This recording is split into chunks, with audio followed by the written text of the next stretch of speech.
A bunch of the boys were whooping it up at the Malamute Saloon. The kid that handled the music box was hitting a jagtime tune. Back of the bar in a solo game sat Dangerous Dan McGrew, and watching his luck was his light of love, the lady that's known as Lou. When out of the night, which was 50 below, and into the din and the glare, there stumbled a miner, fresh from the cricks. He was dog dirty, and loaded for bear. He looked like a man with a foot in the grave, and scarcely the strength of a louse. Yet he tilted a poke of dust on the bar, and called for drinks for the house. There was none could place the stranger's face, though we searched ourselves for a clue.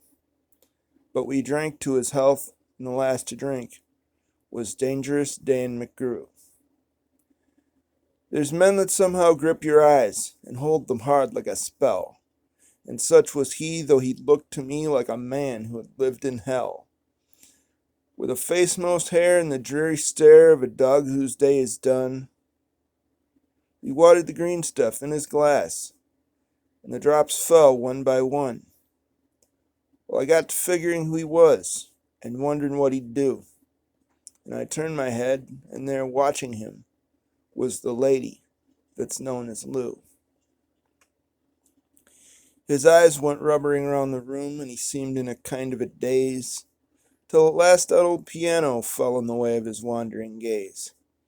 The ragtime kid was having a drink.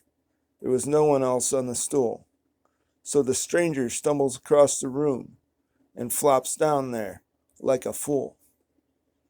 In a buckskin shirt that was glazed with dirt, he sat, and I saw him sway, and he clutched the keys with those taloned hands. My God, but that man could play. Were you ever out in the great alone when the moon was awful clear, and the icy mountains hemmed you in with a silence you most could hear? With only the howl of a timber wolf as you camped there in the cold, a half-dead thing in a stark, dead world clean mad for the muck called gold. While high o'erhead, green, yellow, and red, the northern lights swept in bars, well, then you've a hunch what the music meant. Hunger, the night, and the stars. Not the hunger of the belly kind that's banished with bacon and beans, but the gnawing hunger of lonely men for a home and all that it means. For a fireside far from the cares that are, four walls and a roof above, but oh so crammed full of cozy joy, and crowned with a woman's love. A woman dearer than all the world, and true as heaven is true. My God, how ghastly she looks in her rouge, the lady that's known as Lou. Then of a sudden the music changed, so soft that you scarce could hear, and you felt that your life had been looted clean of all that it once held dear. That someone had stolen the woman you loved, that her love was the devil's lie, that your guts were gone and the best for you was to crawl away and die. 'Twas the crowning cry of a heart's despair, and it thrilled you through and through. I guess I'll make it a spread misere, said Dangerous Dan McGrew. The music almost died away. Then it burst like a pent-up flood, and it seemed to say, repay, repay, and my eyes went blind with blood. And the thought came back of an ancient wrong, and it stung like a frozen lash.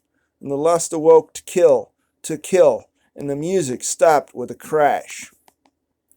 And the stranger turned, and his eyes they burned in a most peculiar way. In a buckskin shirt that was glazed with dirt, he sat, and I saw him sway.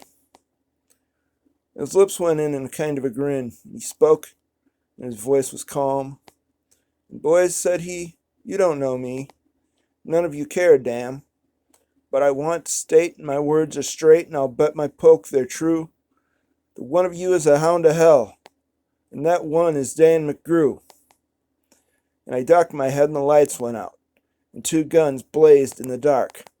And a woman screamed, and the lights went up, and two men lay stiff and stark. Pitched on his head and pumped full of lead was Dangerous Dan McGrew.